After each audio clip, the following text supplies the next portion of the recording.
Pyramid meditation channel Haryanvi में आप सबका स्वागत है और आप सबको मेरे नमस्कार।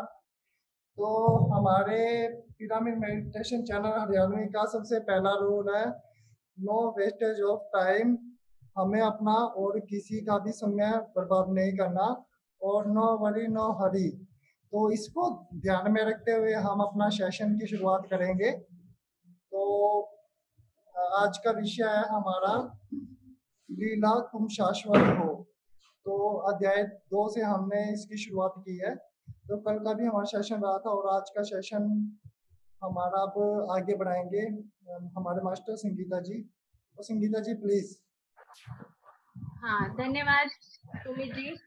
आप सभी का बहुत बहुत धन्यवाद। इस पिरामिड मेडिटेशन चैनल हरियाणवी में सभी का स्वागत करती हूँ। और आज का जो टॉपिक है हमारा, 2 दिन ये टॉपिक रहता है हमारा, बुधवार और वीरवार को, कि जिसमें हम तुम शाश्वत हो, तुम शाश्वत हो। श्रीमद् भगवत गीता विज्ञान एक पुस्तक है।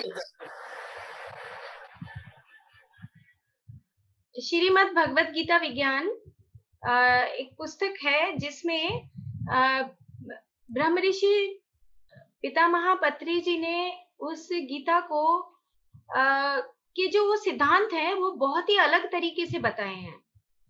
क्योंकि जब मैंने गीता आज से 20 साल पहले पढ़ी थी, तो वो गीता जब मैंने पढ़ी तो उसमें कुछ शब्दों को मैं समझ नहीं पाई।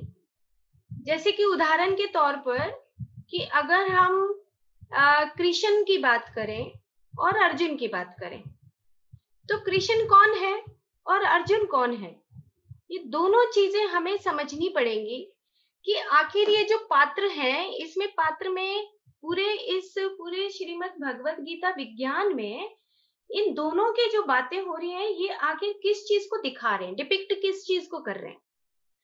तो कृष्ण कौन हुए? कृष्ण हुए जो परमात्मा है, जो उस परम स्थिति तक पहुंच गए। और अर्जुन कौन है? अर्जुन इतनी मतलब बच्चों की तरह बात कर रहा है कि कहता है कि मैं तो ये धनुष नहीं चलाऊंगा, मैं तो छोड़ देता हूँ क्योंकि मेरे सामने तो सब रिश्तेदार हैं मेरे। तो ये पात्रता दिखाई गई है कि जो अर्जुन है वो अपने आप को शरीर समझ रहा है, और जो भगवान कृष्ण है वो एक परमात्मा है जो उस स्थिति तक पहुंच गए हैं। एक जो आत्मा होती है वो आत्मा हर किसी के अंदर है।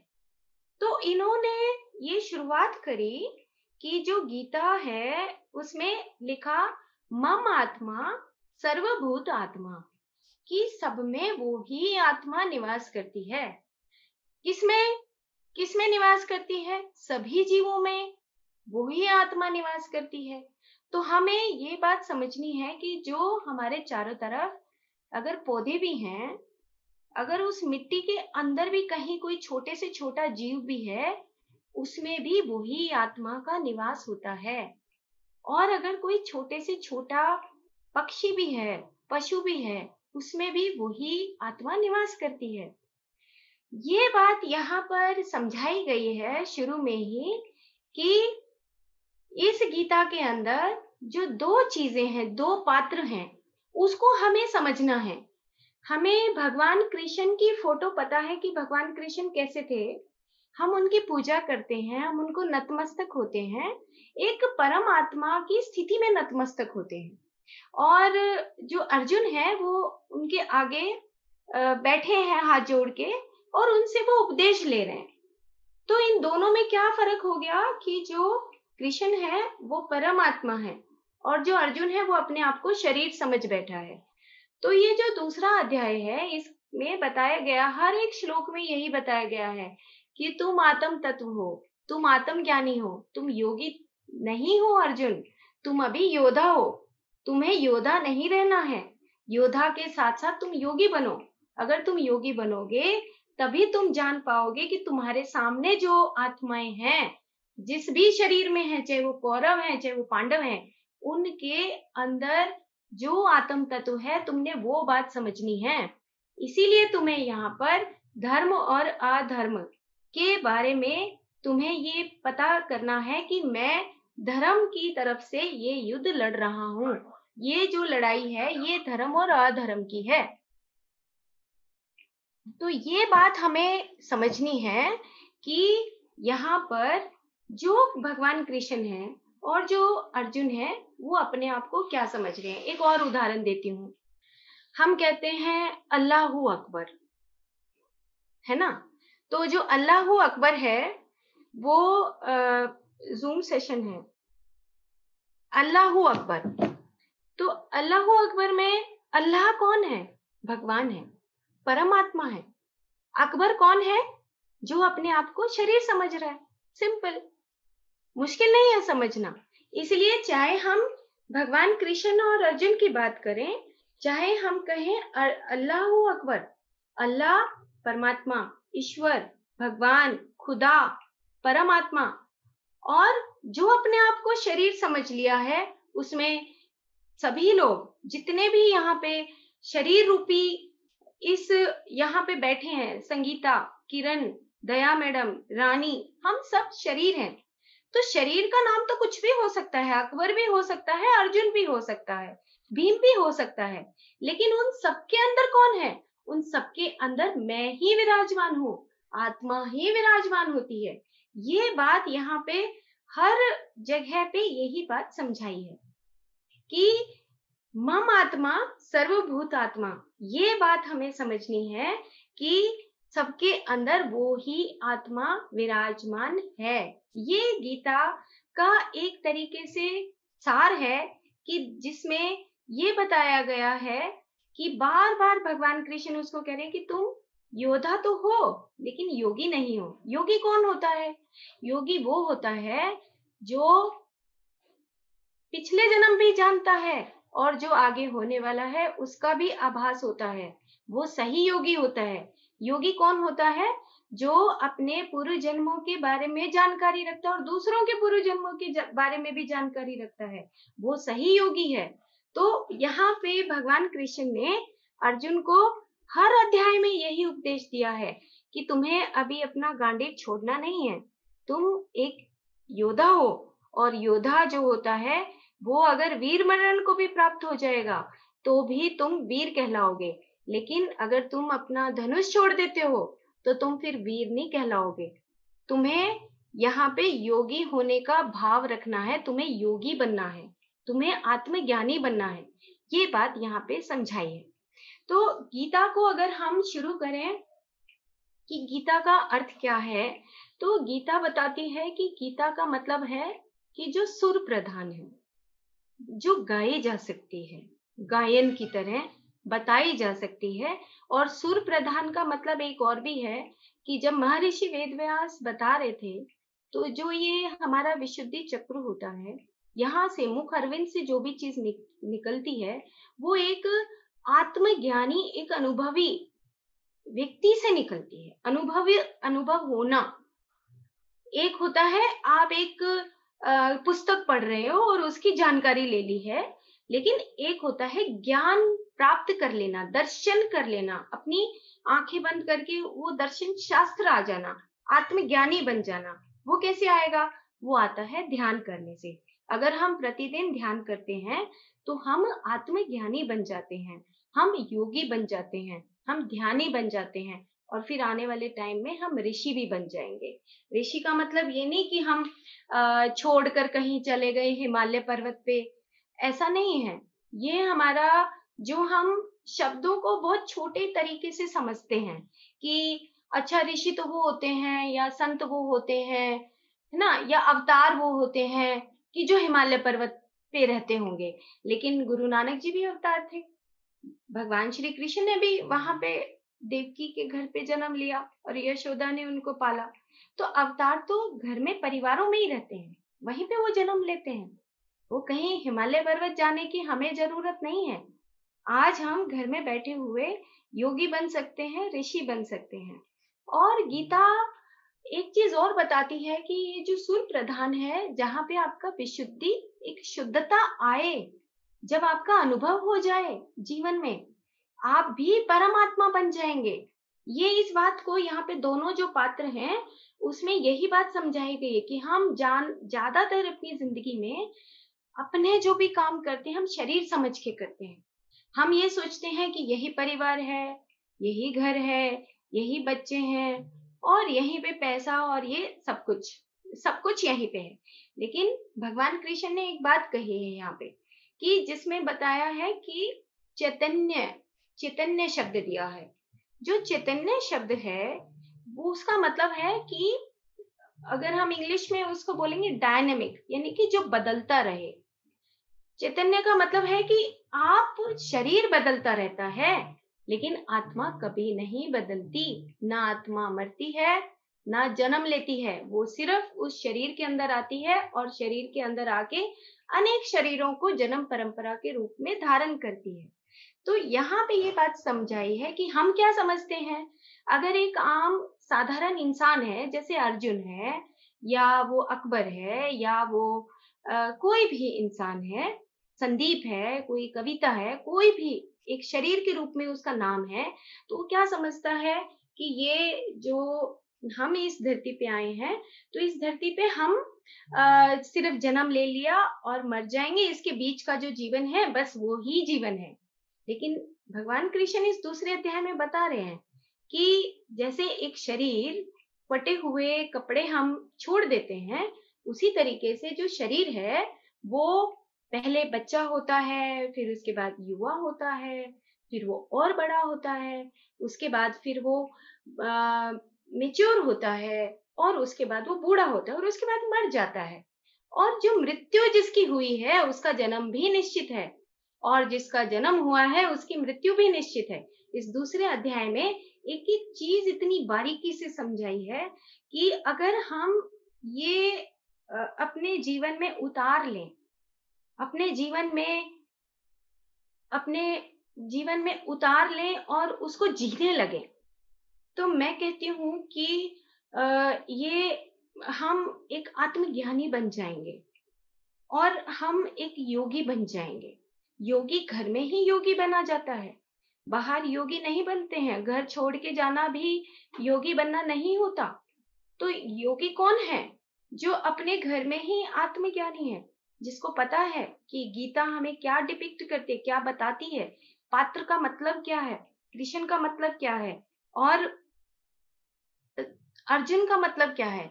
अर्जुन वो नहीं जो हम फोटो में देखते हैं। अर्जुन का मतलब है कि जो कोई भी शरीर, वो शरीर समझ ले वो अर्जुन, और जो अपने आप को परमात्मा की तरफ लेके जा रहा है वो कृष्ण है।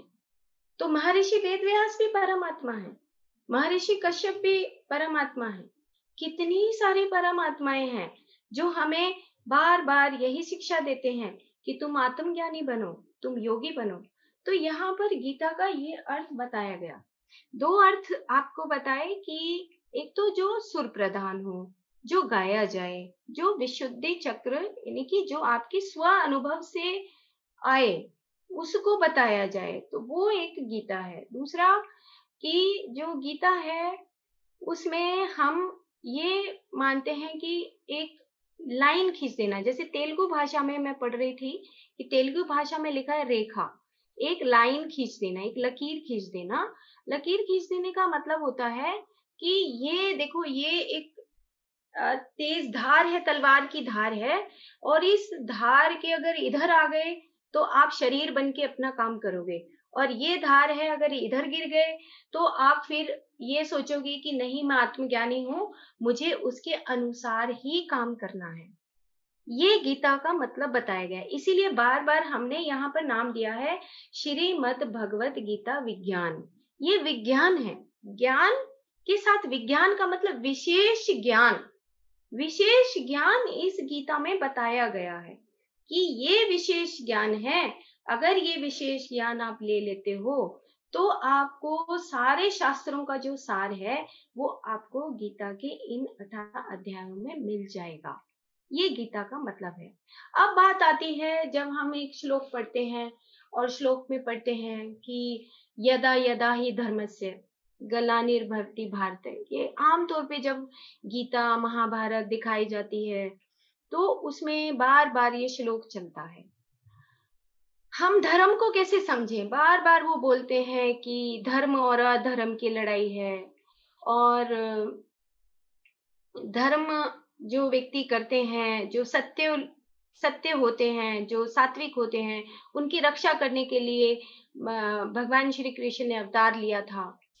तो ये सत्य क्या है और ये धर्म क्या है? हम इस धर्म को कितना बारीकी से कैसे समझें धर्म को? क्योंकि बहुत बार धर्म की चर्चा होती है, लेकिन यहाँ पर पत्री सर ने इतने अच्छे तरीके से धर्म की परिभाषा बताई कि जो आत्मज्ञानी बन जाएगा, जो ध्यानी बन जाएगा, वो ही व्यक्ति धर्म की पालना कर सकता है। अब धर्म क्या है? जो आत्मज्ञानी नहीं है, तो अगर वो शरीर के रूप में रह के काम कर रहा है, शरीर के रूप में रह के शिक्षा दे रहा है, तो क्या वो धर्म का पालन होगा? नहीं होगा। अगर हम किसी मांस मीट खाते हैं, या हम पशुओं को काटते हैं, या बिना वजह से पौधों को तोड़ देते हैं, काट देते हैं, जंगल काट देते हैं, बड़े बड़े हम निर्णय कर लेते हैं, तो क्या वो जो निर्णय है, क्या वो धर्म है? वो धर्म नहीं है। धर्म वो है जो हर एक जीव में, मम आत्मा सर्वभूतात्मा, जो हर एक जीव में वो उसको आत्मा को देखता है। वो अगर आत्मा को देखता तो ये इतने पेड़ पौधे, ये जंगल, आज का जो युग है, इतनी गर्मी हो गई है, जो ग्लोबल वार्मिंग बोल रहे हैं, ये ग्लोबल वार्मिंग नहीं होती अगर एक आत्मज्ञानी एक अच्छी पॉलिसी बनाता, एक आत्मज्ञानी जिसको पता होता कि जो धर्म क्या है। तो आत्मज्ञानी अगर होगा तो वो धर्म का पालन करेगा।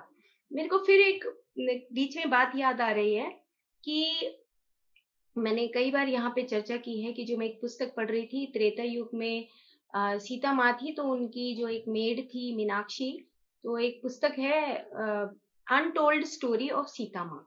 तो अनटोल्ड स्टोरी ऑफ सीता माँ में उन्होंने डेना मेरियम की लिखी है, और वो आज की डेट में यूट्यूब के ऊपर आप लोग जाके देख सकते हैं।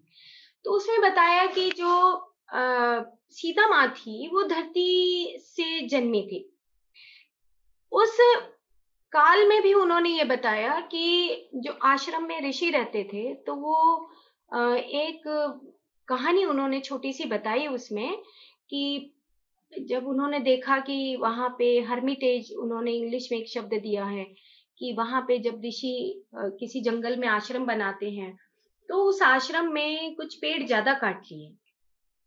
तो सीता माँ सीधी आके अपने पिता को बोलती हैं, पिता जनक को बोलती हैं कि उनको वृक्ष काटने का कोई अधिकार नहीं है, वो वृक्ष नहीं काट सकते, और अगर काट सकते हैं तो उसके बदले में उनको कितने कितने वृक्ष लगाने होंगे, ये आप ये लिखित में ले लीजिए उन ऋषियों से।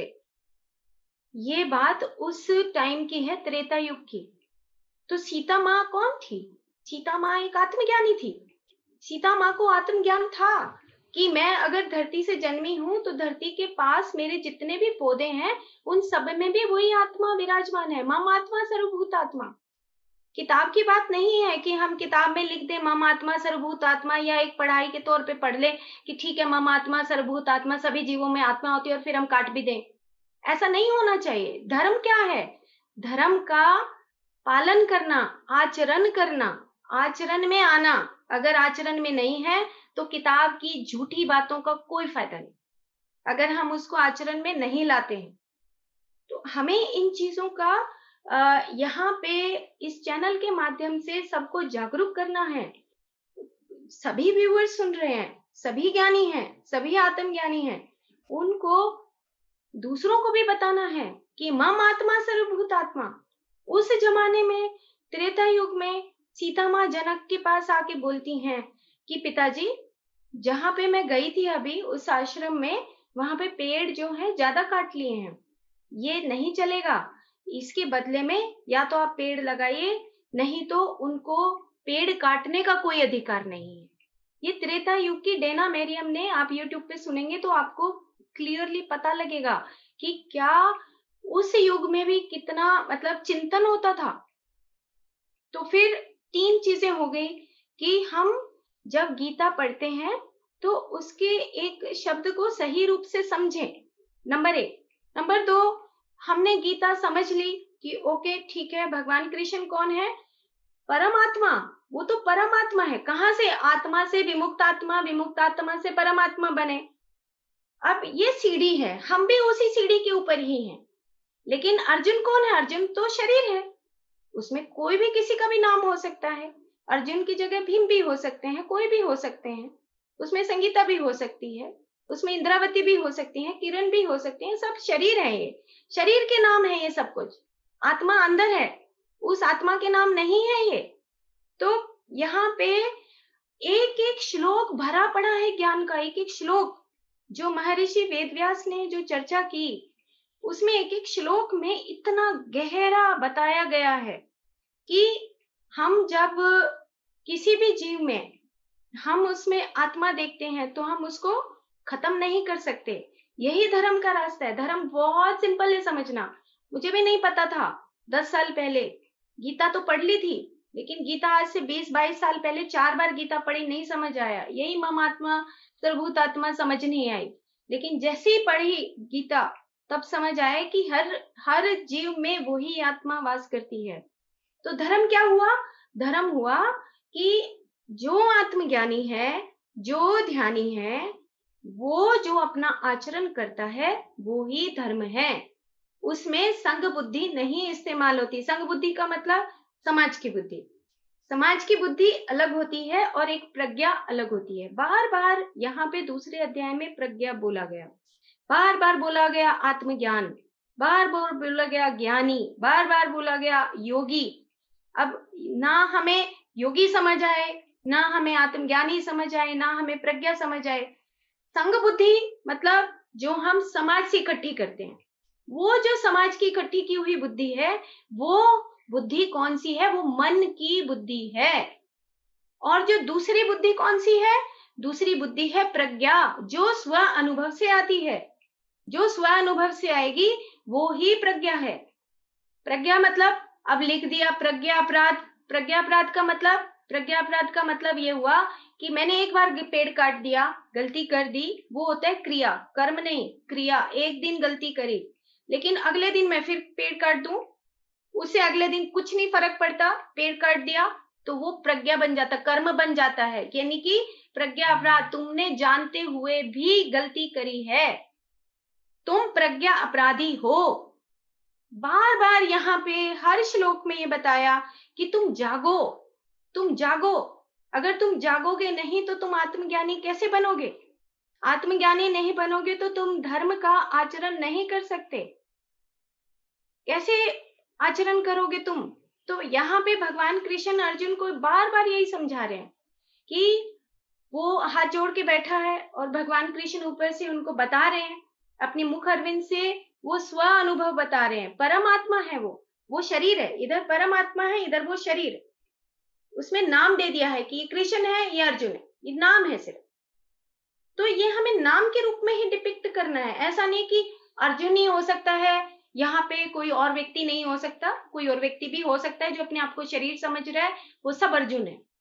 और जो अपने आप को परमात्मा की तरफ लेके जा रहा है, वो सब भगवान है, वो सब कृष्ण की तरफ, परमात्मा की तरफ जा रहे हैं, विमुक्त आत्मा की तरफ जा रहे हैं। विमुक्त आत्मा का मतलब जो अपने अहंकार को छोड़ दे, विमुक्त हो जाए, अलग हो जाए उस अहंकार से और एक परमात्मा की तरह अपना व्यवहार करने लगे, आचरण करने लगे, धर्म पे चलने लगे, वो एक विमुक्त आत्मा है। तो आत्मा से आगे की जो सीढ़ी है वो विमुक्त आत्मा है और उसके बाद परमात्मा है। परमात्माएं क्यों आती हैं इस धरती पे? भगवान श्री कृष्ण ने क्यों अवतार के रूप में जन्म लिया द्वापर युग में? इसीलिए जन्म लिया कि मैं सबको ये संदेश दे पाऊं कि मम आत्मा सर्वभूत आत्मा, सब में वही आत्मा है। और जहां भी मैं जिसमें भी देखता हूं उन सब में मैं ही मैं हूं। मैं ही मैं कौन? आत्मा। मैं ही मैं कृष्ण नहीं, आत्मा, परमात्मा, मैं वो ही हूं। जैसे एक बूंद और सागर की दोस्ती है, जैसे एक सूरज और किरण की दोस्ती है, ऐसे ही एक आत्मा और परमात्मा की दोस्ती है। हमें एक छोटे से छोटे पत्ते में, छोटे से छोटे जीव में वो परमात्मा देखनी है। दूसरी चीजों से परमात्मा नहीं आएगी कि हम कहीं पर सोचें कि हम कुछ दान दे दें, या हम सोचें दान देना अच्छी बात है, लेकिन अगर हम आत्मज्ञानी नहीं हैं, धर्म का पालन नहीं कर रहे हैं, तो फिर हम एक तरह का संग बुद्धि कर रहे हैं। जो समाज ने सिखाया हम वो काम कर रहे हैं, लेकिन प्रज्ञा नहीं है, आत्मज्ञानी नहीं है। तो हमें आत्मज्ञानी होने के बाद जो हम काम करेंगे वो हमारा क्या होगा, कि जैसे मैंने आई थिंक 3-4 दिन पहले बताया था कि ध्यान सकल भोग कारणी, कि अगर आप ध्यानी हो, अगर आप आत्मज्ञानी हो, तो आपको भोग करने का तरीका भी आ जाएगा कि दान कैसे देना है, खाना कैसे खाना है, आपको यज्ञ कर्म कैसे करने हैं। ये सब बातें गीता में लिखी हुई हैं। तो धर्म का आचरण करना है। धर्म का आचरण तभी हो सकता है जब हम आत्मज्ञानी बने। आत्मज्ञानी कैसे बनेंगे? कि हम सब में आत्मा का स्वरूप देखने लग जाएंगे, अपने मन के अंदर उस संग बुद्धि को ना लेके अपने मन को मैला ना करें। अगर मान लो मैला करते हैं, तो अब ये बात एक श्लोक में बताई गई है कि जन्म परंपरा है, उसमें 4 तरह के व्यक्ति बताए। श्लोक नंबर 29 है अध्याय 2 का, कि उसमें ही बताया है कि 4 तरह के व्यक्ति हैं। एक होते हैं अयोग्य, अयोग्य व्यक्ति हैं। एक होते हैं मुमुक्षु, एक होते हैं ज्ञानी, एक होते हैं योगी। 4 तरह के जो व्यक्ति हैं इस सृष्टि के ऊपर हैं। अयोग्य व्यक्ति कौन है? अयोग्य व्यक्ति वो है जो सारी जिंदगी सुनते हैं, पढ़ते हैं और कहीं से इंफॉर्मेशन, जानकारी कलेक्ट करते रहते हैं, पर फिर भी जिंदगी में बदलाव नहीं आता।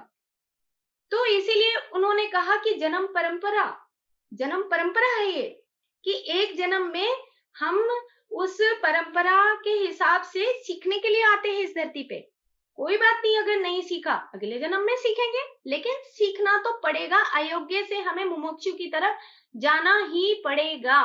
तो क्यों नहीं इस जन्म में? इस जन्म में जाने के लिए हमें क्या काम करना है? हमें तो सिर्फ आंख बंद करके बैठना है, ध्यान करना है, योगी बनना है, आत्मज्ञानी बनना है, और वो तो बहुत ही आसान है। तो वो जो आसान तरीका है वो सिंपल इतना ही है कि हम अपनी आंखें बंद करें और अपनी आत्मा से जुड़ जाएं। बाहर भटकते रहते हैं, कितने जन्म निकाल दिए हमने बाहर भटकने के लिए। जन्मों जन्मों की कहानी है। किसी जन्म में माँ बन गई, किसी जन्म में हम बांझ औरत बन गए, किसी जन्म में हम बहुत सारे बच्चों वाले बन गए, किसी जन्म में हम पुरुष बन गए, किसी जन्म में किसान बन गए, किसी जन्म में डॉक्टर बन गए। अनेक जन्मों की कहानी। लेकिन ये जन्म परंपरा कब खत्म होगी? तो भगवान कृष्ण क्या बोलते हैं कि योगी बनो। जिस दिन तुम योगी बन जाओगे उस दिन तुम्हारे कर्म अकर्म हो जाएंगे। कृष्ण, कृष्ण का मतलब ही ये है कि कर्म किया और उसका कोई फल ही नहीं, नो, निर्लिप्त अवस्था, निर्गुण स्थिति में आप कर्म करो। किसी से आप इच्छा ही मत रखो कि क्या होगा क्या नहीं, फल की इच्छा नहीं रखना। यही कृष्ण का मतलब है। नेक्स्ट टाइम मैं इसको बहुत डिटेल में समझाऊंगी। तो आज हम ये 3 बातें हमें समझनी है कि जो एक आत्मज्ञानी है और उसके साथ धर्म का आचरण और उसके साथ संग बुद्धि। जो संग बुद्धि है, समाज ने कहा अरे ऐसे कर लो, नहीं नहीं अच्छी बात नहीं होती, ऐसे करना चाहिए। पहले अपना आत्मज्ञान लगाइए ना। आत्मज्ञानी व्यक्ति पहले खुद सोचता है। कितने बड़े बड़े हमारे ऋषि मुनि हुए हैं इस धरती पे, पूरी धरती पे भी ऋषि मुनि हैं। हमें बार बार वो संदेश देते हैं कि आपको आत्मज्ञानी बनना है, जागना है, अंदर से जागो, तुम शरीर नहीं हो। और अगर हम खुद भी समझ लें तो हम सच में शरीर है ही नहीं। हमारे विचार चलते हैं, 24 घंटे विचारों में घूमते रहते हैं। वहां से क्या क्या आता है? अहंकार आता है। अहंकार आने से क्या होता है? अनेक जन्म हो जाते हैं, जन्म परंपरा हो जाती है। तो जन्म परंपरा हो गई, चलो मान भी लो, लेकिन उसके बाद हमें समझ भी आ गई कि हमें क्या समझ आया कि इस बार जो हमें शरीर दिया है उस शरीर में क्यों ना हम एक योगी बन जाएं, क्यों ना हम एक ध्यानी बन जाएं। तो हमें अयोग्य से यहाँ पे मुमुक्षु की तरफ जाना है। मुमुक्षु कौन होते हैं? वो मुमुक्षु वो होते हैं जो इच्छा रखते हैं, इच्छा शक्ति है। हर बार एक जब गीता ये चलती है पूरी 18 अध्याय चलते हैं, तो बार बार भगवान कृष्ण अर्जुन को पता है क्या बोलते हैं? बोलते हैं जैसी तुम्हारी इच्छा है वैसा करो, जैसी तुम्हारी इच्छा है वैसा करो। इतना सहज बोल रहे हैं। क्यों? क्योंकि इच्छा तो सबकी अपनी है, फ्री विल है। ऐसी जीसस क्राइस्ट बोलते हैं, it is your free will. तुम्हारी फ्री विल है, तुमने तुम्हारी मर्जी हुई, तुमने जो करना है करो। यहाँ पे भी यही बोल रहे हैं कि जैसी तुम्हारी इच्छा वैसी तुम वैसा ही करो। कितना सहज है वो, कि वहां पे भी वो उनको फ्रीडम दे रहे हैं, आजादी दे रहे हैं अर्जुन को, कि भाई मैंने तो तुम्हें सारा समझा दिया, अब तेरी मर्जी है, तुझे जो करना है वो तू कर। यहाँ पे बताया गया कि जो फ्री विल है, कि गीता में जब हम बार बार पढ़ते हैं कि भाई हर कोई आजाद है अपना काम करने के लिए, लेकिन आजादी का मतलब क्या है? आप जब फ्रीडम करते हो, आपको एक फ्रीडम मिली है, आपके आंख नाक कान सब ज्ञानेंद्रियां हैं, कर्मेंद्रियां हैं, ये जो मिली है ये किस लिए मिली है? बेकार की चीजें करने के लिए, टाइम वेस्ट करने के लिए, बेकार की चीजें आंखें लगाने के लिए, वेस्ट करने के लिए, कान से बेकार की चीजें सुनने के लिए। Stop it. यही भगवान कृष्ण बोल रहे हैं। हम थोड़ी दूसरी भाषा में समझते हैं इस बात को, लेकिन भगवान कृष्ण भी यही बोल रहे हैं कि तुम आत्मज्ञानी बनो, शरीर के चक्कर में मत पड़ो। ये तो फटे कपड़े की बराबर है कि फटा कपड़ा हो गया, नया आ जाएगा तो शरीर भी नया आ जाएगा। जन्म होगी तो मृत्यु होगी, मृत्यु होगी तो जन्म होगा। जन्म और मृत्यु के बीच की कहानी के बाद आप कहाँ चले जाते हो, इसकी बात अगले अध्यायों में चर्चा की गई है। तो अभी हम चल रहे थे कि अयोग्य से मुमुक्षु, कि हमेशा इच्छा रखिए अंदर कि मेरे को जानना है भाई, आखिर मैं एक मुमुक्षु कैसे बन सकता हूँ। मुमुक्षु इच्छा रखनी चाहिए, इच्छा रखेंगे। मैंने भी 10-12 साल पहले एक इच्छा रखी कि मेरे को तो ये समझ नहीं आई थी। 20-22 साल पहले जब गीता पढ़ी, कुछ और किताबें पढ़ी, नहीं पता था स्वाध्याय क्या होता है, नहीं पता था ब्रह्मचर्य क्या होता है। आज हम ब्रह्मचर्य ब्रह्मचर्य बोलते रहते हैं। ब्रह्म का मतलब अहम ब्रह्मास्मि वेद का पहला सूत्र है। ब्रह्म का मतलब आत्मा। हर किसी का अगर आप जीवन में आचरण करते हो तो ब्रह्मचर्य आत्मा के अनुसार उसका आचरण करिए। आत्मा है सब में, उसी के अनुसार दूसरे के साथ व्यवहार करना, शुद्धता रखना, चेतनता रखना, ये शुद्ध स्वरूप है ब्रह्मचर्य का। जब हम यम पढ़ते हैं तो उसमें ये बताया गया यम और नियम में कि सोच, संतोष, तप, स्वाध्याय, ईश्वर प्रणिधान। और इधर जब हम सत्य और अहिंसा, अपरिग्रह, अस्तेय और ब्रह्मचर्य, ब्रह्मचर्य का मतलब सत्यता में रहना, अपने आप के अंदर, आत्मा के अंदर वास करना, ये ब्रह्मचर्य है। बुद्धम शरणम गच्छामि। बुद्धम शरणम गच्छा, बुद्ध कौन है? जो आप अपनी आत्मा, बुद्ध है, बुद्ध के चरणों में नहीं जाना। बुद्ध क्या बोलते हैं कि भाई मेरे को, आप मेरे चरणों में मत जाइए, आपो दीपक भुवै, अपना दिया खुद जलाइए, अपना दिया खुद जलाना है, वो आपो दीपक भव बोल रहे हैं कि बुद्धम शरणम गच्छामि, बुद्ध की शरण में नहीं जाना। बुद्ध तुम ही हो, तुम ही अपनी आत्मा के अंदर जाओ, तुम अपनी ही शरण जाओ। हर ऋषि मुनि यही बात समझाता है कि बुद्धम शरणम गच्छामि, आत्मज्ञानी बनो। इधर भगवान कृष्ण बोलते हैं, उधर महात्मा बुद्ध बोलते हैं, उधर जीसस क्राइस्ट बोलते हैं कि you are the son of God. तुम ही तो उस गॉड के पुत्र हो, तुम ही तो पुत्र हो।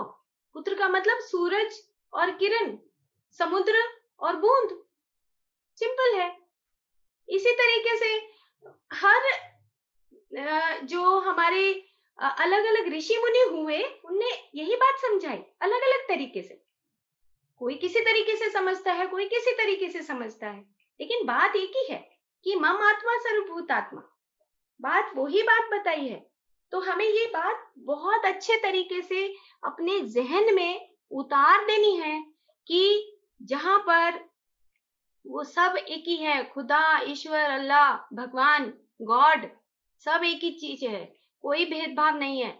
हमें उस भेद को खत्म करना है। जहां पे भेद मिट जाएगा, आपकी आत्मा परमात्मा बन ही जाएगी, वो भेद ही खत्म हो जाएगा।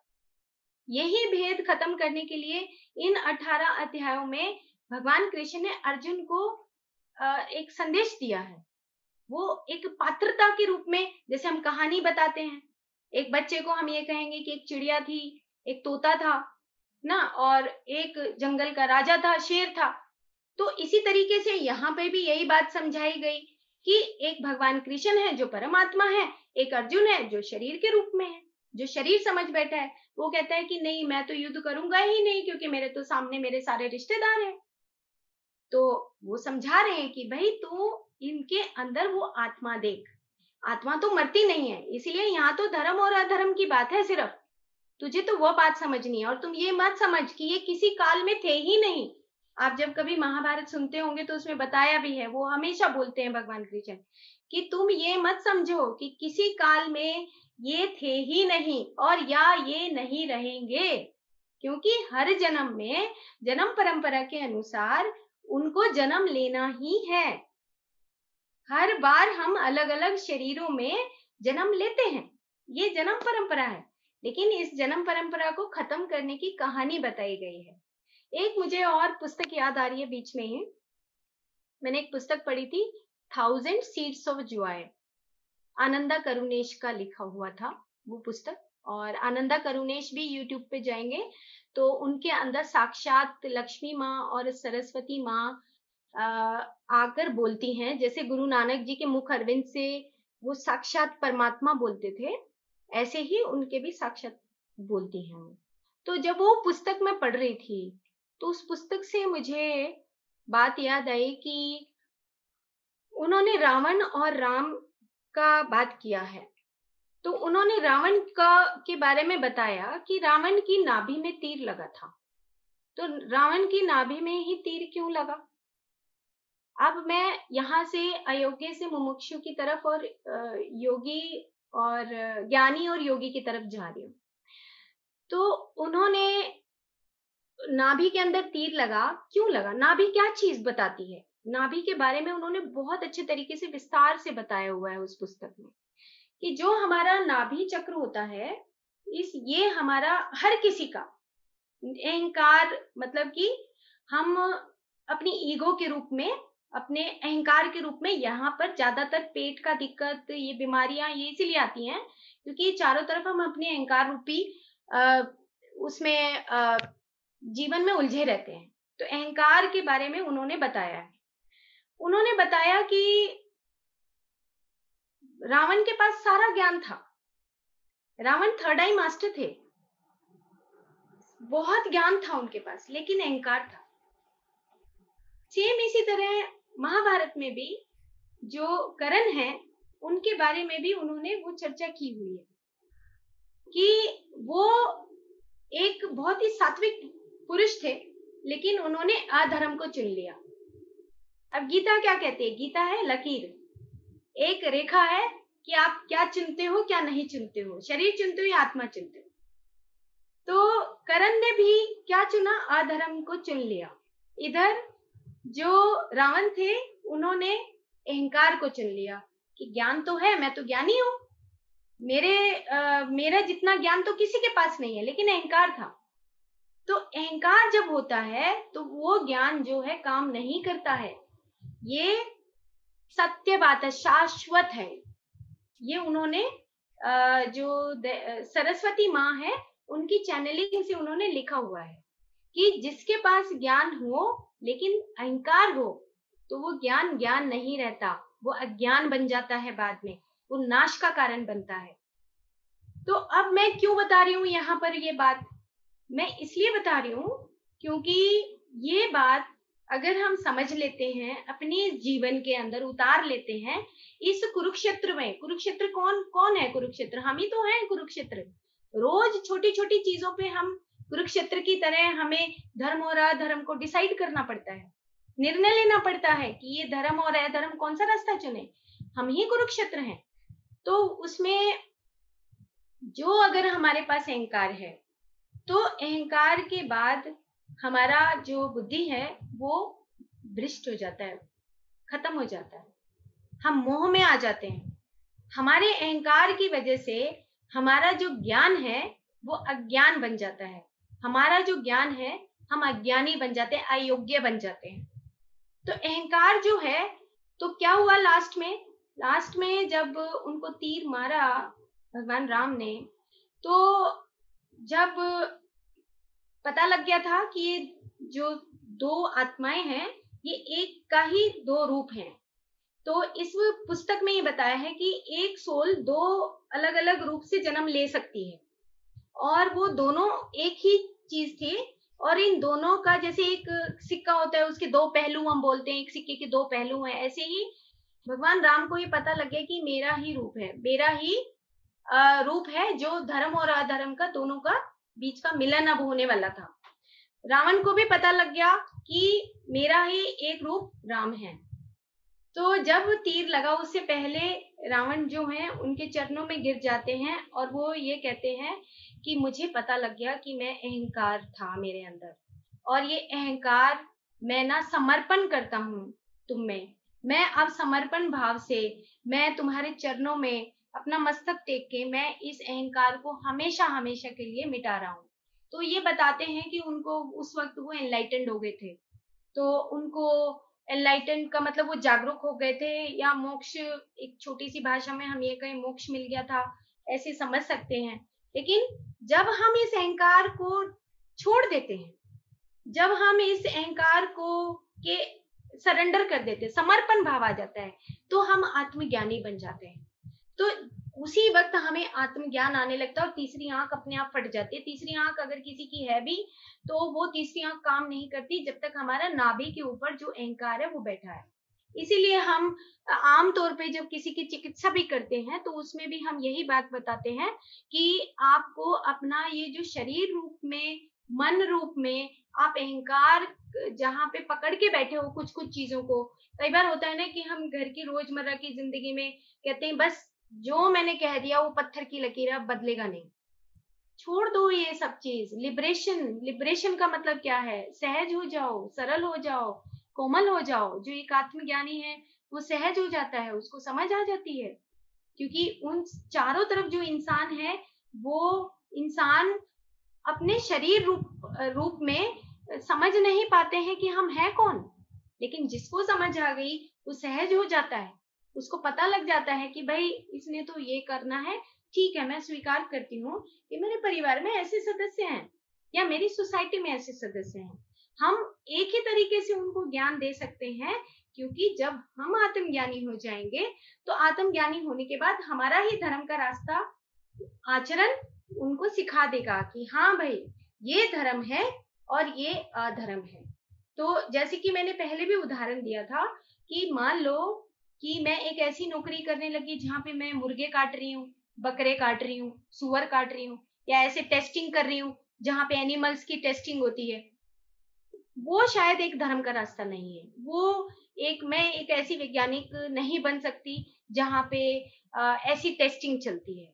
क्योंकि जो व्यक्ति ये बात समझ लेगा, जो व्यक्ति आत्मज्ञानी हो जाएगा, वो व्यक्ति धर्म के रास्ते पे ही चलेगा, सत्य के रास्ते पे ही चलेगा। तो मुमुक्षु जो बन जाएगा, मुमुक्षु के बाद वो फिर सही ज्ञानी बन जाएगा, ज्ञान आने लगेगा उसको। उस ध्यान के माध्यम से वो ज्ञान आने लगता है। और जब उसको ये ज्ञान आ जाएगा कि अरे मेरे तो चारों तरफ सब वही आत्माएं हैं, जीव चाहे छोटा है बड़ा है, तो वो ज्ञान आने लगता है, तो सबको बताने लगता है। तो जैसे एक होता है बोधि तत्व, एक होता है बुद्धा। तो बोधि तत्व क्या है? जैसे महावीर जैन थे, वो अपने कमरे में ही बैठे बैठे शिक्षा देते थे। तो वो शिक्षा देते थे तो उनकी माँ कहती कि अभी तुम नहीं जा सकते, क्योंकि देखो मैं मेरा मन नहीं लगता, तुम नहीं जाओगे। लेकिन उनकी माँ को एक दिन पता लगा ये तो इतना बड़ा ज्ञानी है, अवतार है, ये तो अवतार पुरुष है। कहा कि तुम जाओ, तुम सबके लिए हो, तुम सब पूरी दुनिया के लिए हो। तो वो पूरी दुनिया के लिए निकल गए, और एक बोधि तत्व से और बुद्धा बन गए, महावीर जैन बन गए, ये भगवान कृष्ण बन गए, क्यों? महर्षि वेद व्यास बन गए। अब घर में रह के संदेश नहीं दिया, वो जगह जगह जाकर संदेश देने लगे कि देखो ये जो आत्मज्ञानी है, एक ओंकार, यही एक ओंकार है। गुरु नानक जी अपने घर में से निकल के कहाँ कहाँ नहीं गए, ये परमात्माएं होती हैं।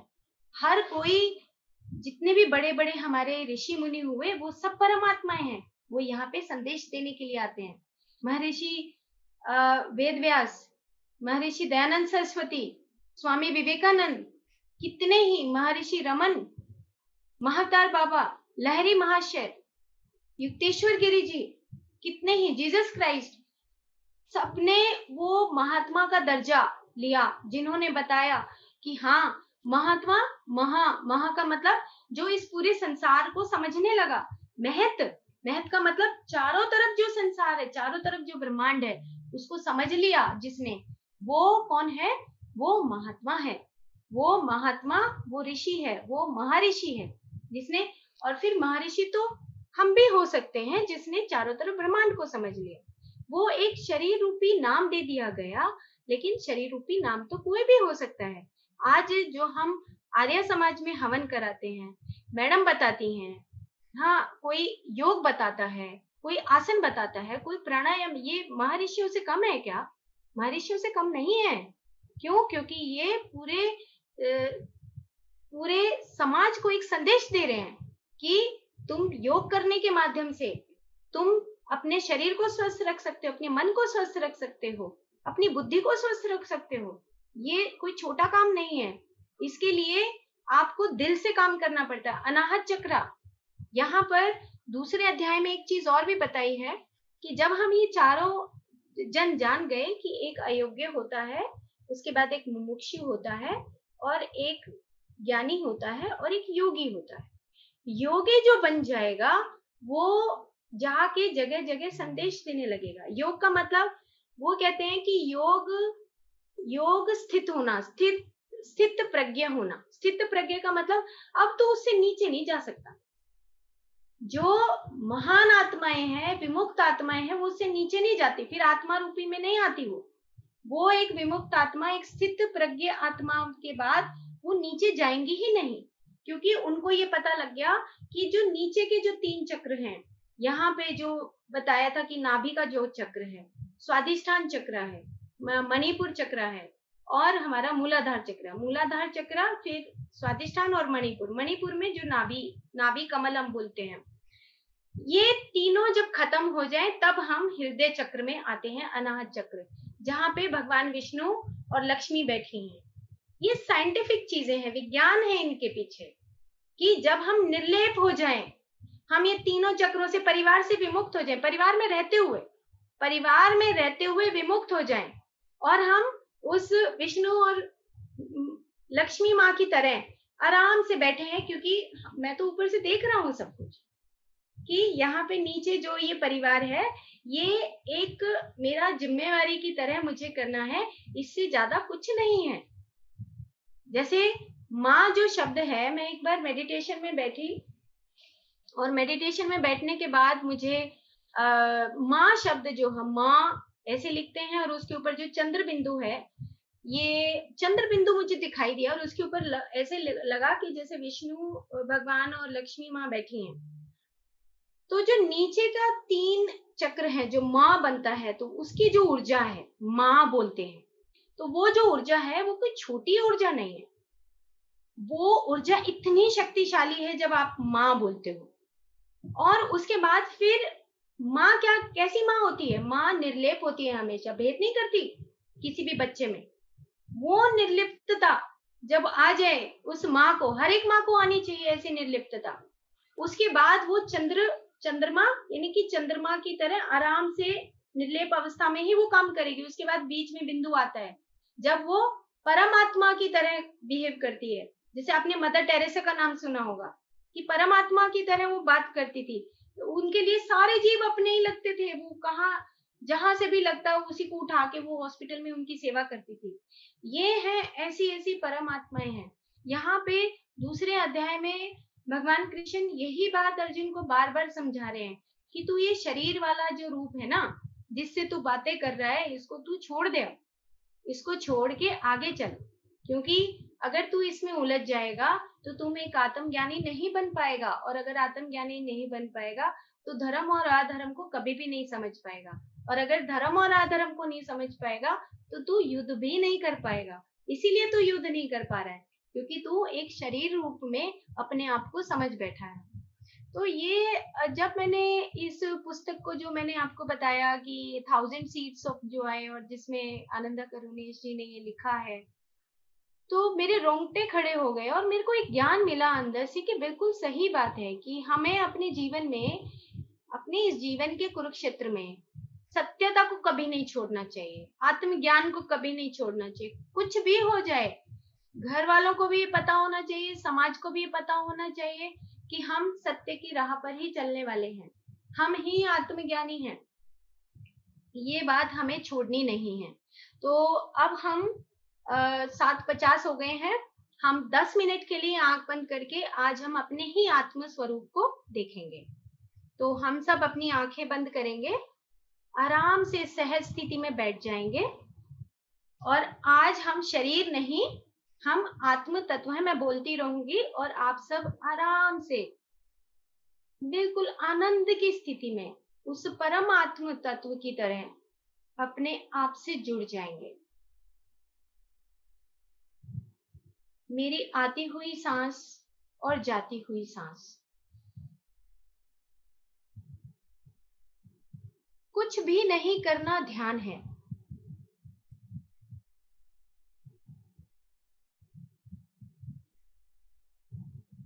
आंखें बंद होते ही सुखमय आसन, सुखमय प्राणायाम, सांस जैसी आ रही है वैसे आने दीजिए।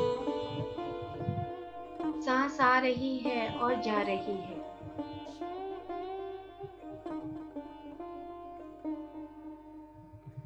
बाहर से अंदर जाती हुई वो ब्रह्मांड की ऊर्जा, शक्तिशाली ऊर्जा, और अंदर से बाहर, उस छोटे से ब्रह्मांड से बाहर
बहुत ही अच्छा था। आज सबने बहुत शांत, इतना प्यारा मेडिटेशन किया सभी ने।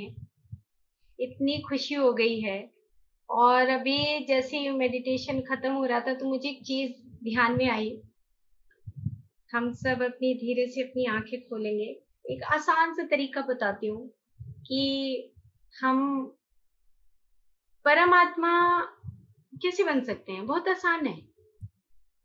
अगर हम यहाँ पे बैठे हैं और यहाँ पे परमात्मा बैठे हैं, सारी परमात्माएं यहाँ पे बैठी हैं और हम यहाँ पे बैठे हैं, तो यहाँ से यहाँ डायरेक्ट कनेक्शन करना है बस। और वो डायरेक्ट कनेक्शन के बीच में कौन है? सांस है हमारा। तो आराम से हमें जब समय मिले, आराम से अपना समय निकालो और आराम से अपना डायरेक्ट कनेक्शन कर लो। अपना ये सांसों के साथ एक हो जाओ। और जब आप सांसों के साथ एक हो जाओगे तो जो बीच के जो रास्ते हैं, मंजिलें हैं, जो मन है, जो अहंकार है, वो सब खत्म हो जाएगा। सब खत्म हो जाता है। Direct connection, direct. जो डायरेक्ट कनेक्शन है जब हम अपनी आंखें बंद करके अपने सांसों के साथ जुड़ जाते हैं, तो हम अपनी डायरेक्ट कनेक्शन में उस परम आत्माओं से, महान आत्माओं से मिलन हो जाता है और हम भी उस राह पे चल पड़ते हैं। तो हमारा अब समय है। मैं चाहूंगी कि सबसे पहले मैं इनवाइट करना चाहती हूँ, मैं विनीता जी को इनवाइट करना चाहती हूँ कि अगर वो अपने कुछ शब्द रखें कि आज का प्रोग्राम कैसा था। और नमस्कार जी। नमस्कार। और आपका अनुभव बताइए और कैसा लगा? अनुभव तो बहुत अच्छा लगा मुझे आज आपने जो बताया है, पर थोड़ा सा कुछ चीजों के लिए मैं भी थोड़ा सा आपको बताना चाहूंगी कि हम जो सारी आत्माएं जो आज स्पिरिचुअली कनेक्ट हो रही हैं, वो हम सब सतयुगी आत्माएं हैं, जो कि बहुत प्योरेस्ट फॉर्म में लॉ ऑफ अट्रैक्शन का जो फर्स्ट है, प्योर पोटेंशियलिटी, हम उसकी आत्माएं हैं, जिनका कि सीधा डायरेक्ट कनेक्शन ईश्वर से है। जो आप अभी बता रही हैं कि हमें सिर्फ हमारी सांस से अपने आप को उसको कनेक्ट करना है, बिल्कुल यथार्थ और सत्यता है बिल्कुल। अब इसमें क्या है कि जो सतयुगी आत्माएं जब त्रेता युग में आई थी, ये 1250 साल का पीरियड है, जो हमारा एक स्वास्तिक बनाते हैं ना हम लोग, आपने देखा होगा पूजा में हम लोग स्वास्तिक बनाते हैं, तो स्वास्तिक का बिल्कुल फर्स्ट यही फॉर्म है। अगर होगा तो मैं आपको पर्सनली वो फोटोग्राफ भेजूंगी, जिसमें कि सतयुग, त्रेता युग, द्वापर और कलयुग, ये चारों काल जो चल रहे हैं हमारे इस समय, जो हमारा टाइम पीरियड चल रहा है वो संगम युग का चल रहा है। संगम युग यानी कि जो लोग स्पिरिचुअल हैं वो बहुत ज्यादा स्पिरिचुअलिटी की तरफ बढ़ जाएंगे, और जो लोग कम स्पिरिचुअल हैं या जो सो कॉल्ड नेगेटिव एनर्जीज की तरफ रहते हैं, वो उनकी थॉट प्रोसेस भी उसी तरीके का रहेगा और वो नेगेटिव विचारधारा वाले ही लोग रहेंगे। कोरोना काल में ये तो ब्लेसिंग इन डिस्गाइज है कि हम लोग जो स्पिरिचुअल लोग हैं वो और स्पिरिचुअलिटी की तरफ बढ़ने के लिए हमारे को आसान हो गया है इस तरीके के माध्यमों के थ्रू, जैसे जूम ऐप हो गई, दूसरी चीजें। तो इस समय में जो आपने रामचंद्र जी के अवतार के बारे में बताया था, तो रामचंद्र जी जब त्रेता युग में आए थे तो उन्होंने बहुत सी चीजों के वो कृष्ण भगवान के फर्स्ट अवतार थे। मतलब कृष्ण भगवान जो है वो फर्स्ट अवतार थे सतयुग के। सतयुग के प्रिंस उनको कहा जाता था। तो ये जो ज्ञान उन्होंने जो दिया है त्रेता और द्वापर युग के इस दौरान के अंदर, तो उन्होंने परम शक्ति जो है वो सबसे बड़ी शक्ति जो है वो शिव भोले बाबा हैं, तो उनका भी उन्होंने भी उनको आप अगर थोड़ा बहुत, मैं ज्यादा सीरियल तो नहीं देखती, पर एक राधा कृष्ण का सीरियल आता है, आप उस सीरियल को देखिएगा, क्योंकि मन में जिज्ञासाएं बहुत होने के कारण मैं यही सोचती थी कि राधा कृष्ण को इतना महत्व क्यों दिया जाता है। क्यों उनको इतना इम्पोर्टेंस मिलती है, और उस प्रेम की ऐसी क्या कहानी है जो कि इतना ज्यादा उनका प्रेम पॉपुलर है। तो जब वो सीरियल देखा, तब उस सीरियल देख के वो एक कनेक्टिविटी ईश्वर के प्रति, और वो एक कनेक्टिविटी संसारिक उसके प्रति, प्लस वो एक कनेक्टिविटी राधा के साथ जो प्रेम है, वो शाश्वत प्रेम है। जिसको कि कहते हैं ना, एक पर्टिकुलर वर्ड मेरे को अभी याद नहीं आ रहा है, वो उतना प्योरेस्ट फॉर्म का लव था। तो वो लव जो है आज की तारीख में लोगों के पास नहीं है। और हम लोग जो यहाँ पे मिल रहे हैं, क्योंकि हम वो उस परम पिता परमात्मा के बच्चे हैं, जो इस प्रेम को हम बांटने में लगे हुए हैं और हम इसको स्प्रेड कर रहे हैं। तो जो अभी तक का जो मैं आपके से बात करी, और अच्छा, और पिछले परसों जो आपने एक कहा था कि स्टेप बाय स्टेप चल के हमारे सोल जो आती है, तो जो स्टेप हम चल रहे हैं वो क्या हमारे स्टेप्स हो रहे हैं, वो हम हमारे ही संस्कार हैं, जो हम हर जन्म में अपने उन संस्कारों को अपग्रेड कर रहे हैं। अपग्रेड करके हम एक एक स्टेप आगे बढ़ रहे हैं। तो जो हम लोगों ने जन्म लिया है, उस जन्म में, इस जन्म में भी हम उस सोल को अपग्रेड कर रहे हैं। ये मेरी अपनी मतलब धारणा है, जो कि मैं बता रही हूँ आपको, क्योंकि हर आदमी की अपनी अपनी मानसिकता अलग चलती है, अपनी विचारधारा अलग चल रही है। जी। कोई किसी डायरेक्शन में जाएगा, कोई किसी डायरेक्शन में जाएगा, पर जो कनेक्टेड सोल्स जो हैं, वो अपने आप को अपग्रेड ही करेंगी। बस आज मैं अभी इतना ही कहना चाहूंगी। थैंक यू, धन्यवाद आपका। Thank you. हाँ जी, और कोई अपना आज का टॉपिक? संतोष मैडम, आप बताना चाहेंगी कुछ? कैसा लगा आपको आज का? नमस्ते मैम। हाँ नमस्ते। हाँ जी। मेडिटेशन तो बहुत ही अच्छी होती है मैम। जब आप बोलते हैं, आपकी ध्वनि में जो है ना थोड़ा म्यूजिक होता है, और जो आपकी आवाज होती है ना, तो ऑटोमेटिकली आंखें बंद हो जाती हैं, और ये लगता है कि 10 मिनट इतने जल्दी क्यों निकल गए।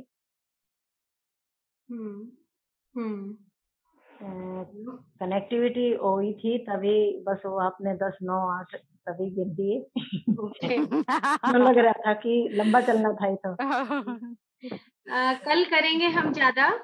कल हमारा एक तो सात्विक आहार पे रहेगा, कल का जो सेशन है हमारा इवनिंग में। और दूसरा, मैं अभी कुछ चीजें, मैं जैसे जो प्रेम की बात की विनीता जी ने, बिल्कुल सही बात है कि एक होता है आत्मज्ञान के बाद जो प्रेम आ जाना, आत्मज्ञान के बाद प्रेम को सीखना। एक आत्मज्ञान से पहले का प्रेम है, आत्मज्ञान के बाद धर्म का आचरण करना, और एक आत्मज्ञान से पहले धर्म को जानना। ये दोनों चीजें, इसमें जो पुस्तक मैं आपको बता रही थी कि 1000 सीड्स ऑफ जॉय में जो आनंदा करुणेश जी ने लिखा है, उसमें प्रेम का मतलब भी बताया। प्रेम का मतलब हमें खुद ही समझना है, किताब की बात है ही नहीं है। जब आपके पास आत्मज्ञान आ जाता है, तो आप हर किसी से प्रेम करने लगते हैं। वो प्रेम की उच्च स्थिति है। अगर भगवान कृष्ण की पत्नी थी, वो एक पात्र थे दोनों, लेकिन जो राधा है, वो एक पात्र ना होके वो उन्हीं का, ये लगा लो कि उन्हीं का रूप, प्रतिबिंब, वो एक प्रतिबिंब है, जिसमें एक प्रेम का ही प्रतिबिंब है जो भरा हुआ है। हम उसको क्या समझते हैं, जब तक एक आत्मज्ञान नहीं आता तब तक हम उसको किसी दूसरे रूप में तोलते हैं ना, लेकिन आत्मज्ञान आने के बाद हम उसको दूसरे तरीके से तोलते हैं। मैं आपको एक उदाहरण देती हूँ। मैम मीराबाई का था जैसे। हाँ, जैसे मीराबाई थी, वो दीवानी थी, भक्ति योग था वो। अब प्रेम कैसे उत्पन्न होता है? हम लोग रोज है ना सुबह चिड़ियों के लिए दाना रखते हैं। जब चिड़िया उड़ती है और वापस आती है, तो इंदिरा मैडम को और भी बहुत सारे हैं जो यहाँ पे जानते हैं, कई बार हमें इसकी बात की चर्चा करते हैं। चिड़िया उड़ती है, फिर वापस आती है, कबूतर उड़ते हैं, वापस आते हैं, तो अपने आप ही ना एक मुस्कुराहट आ जाती है कि अरे वो देखो ऊपर चली गई, फिर वापस आ गई। तो ना पर्दे में से मैं चुपचाप ऐसे देखती रहती हूँ तो वो जो देखती हूँ ना, क्योंकि वो डिस्टर्ब हो जाएंगे अगर मैं उनको कुछ फोटो वगैरह लूंगी। तो ये जो मुस्कुराहट है ना, ये क्या चीज है? ये प्रेम है। ये ऐसा प्रेम है जो अद्भुत है, इतना अद्भुत है कि प्रेम को मिटाया नहीं जा सकता। फिर वो प्रेम मिट ही नहीं सकता। और मैं एक उदाहरण देती हूँ। हमारे 1.5 साल जब पहले मैं रिसर्च करके वापस आई, तो हमारे ना डिपार्टमेंट में एक डॉग थी, और वो जो बिच है उसको ना बहुत खुजली थी, तो उसको दवाई दिलवा दी, वो ठीक हो गई। दवाई दिलवा दी, ठीक हो गई। लेकिन अभी कुछ दिन पहले, 3 दिन पहले, कहीं किसी गाड़ी वाले ने उसको टक्कर मारी, और टक्कर मारने के बाद उसका पिछला हिस्सा डैमेज हो गया। और उसके बाद मुझे नहीं पता लगा, क्योंकि मैं 2-3 दिन बिजी थी।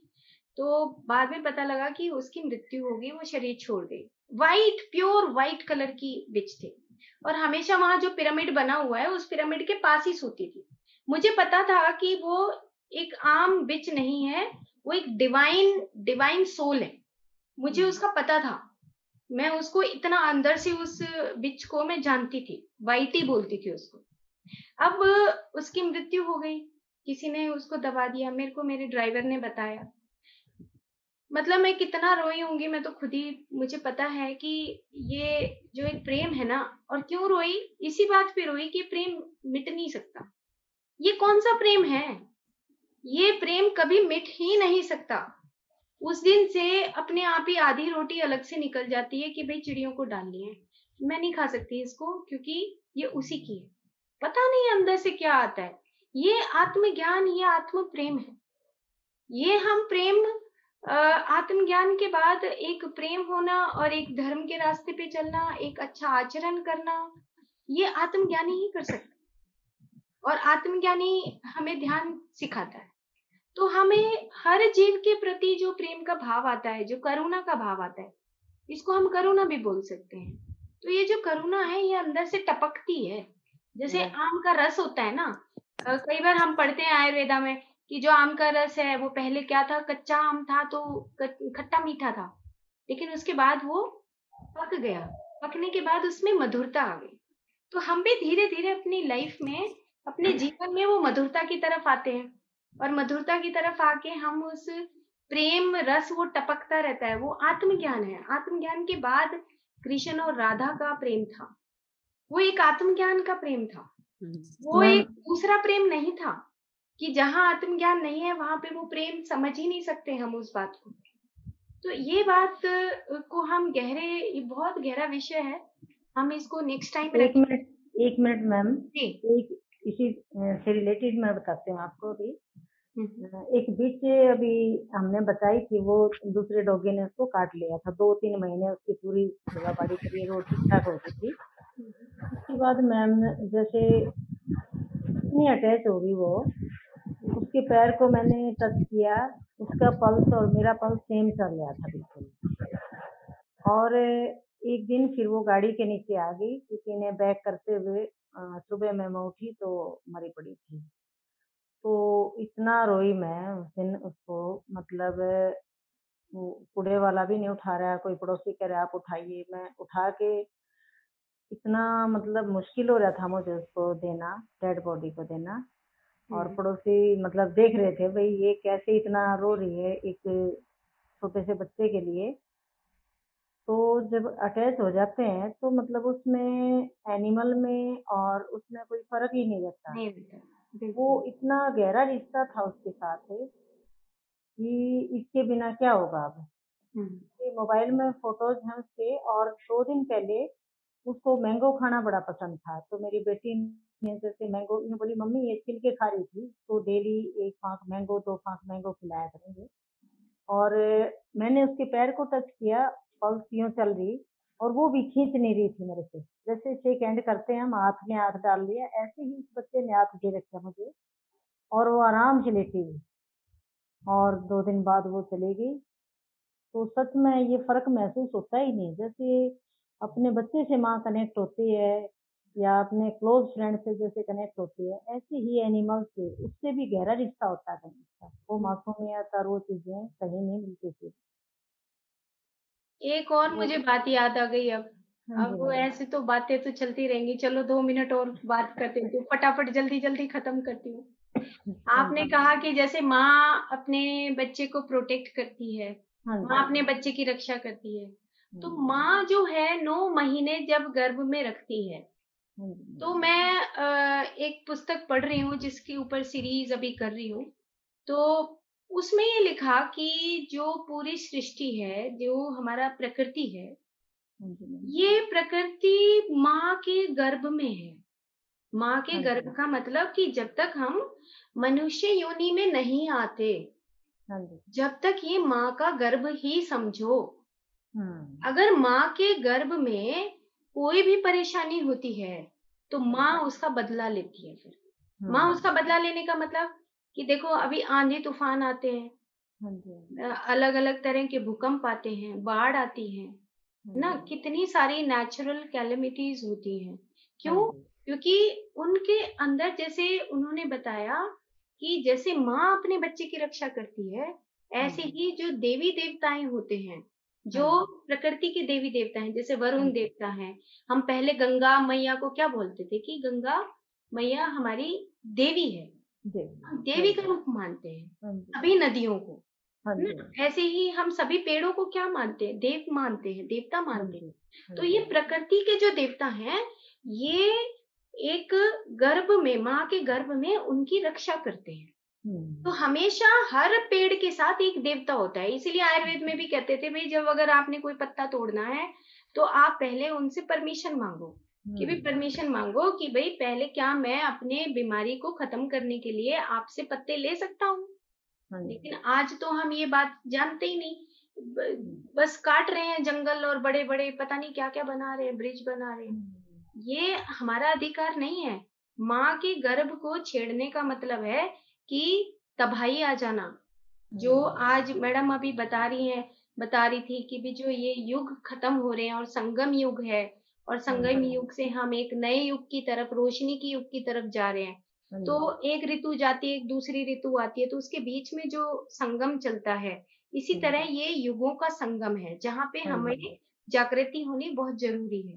तो ये जो माँ का गर्भ है ना, जिसमें प्रकृति है, इस प्रकृति की रक्षा कौन करेगा? उसमें बताया कि मनुष्य, तू इस माँ के गर्भ से बाहर आ चुका है, अब तेरी जिम्मेवारी बनती है ये पूरी प्रकृति की रक्षा करने की। लेकिन मनुष्य तो फिर अंधा हो गया, अहंकारी हो गया, उसको ये नहीं पता कि क्या करना है क्या नहीं करना।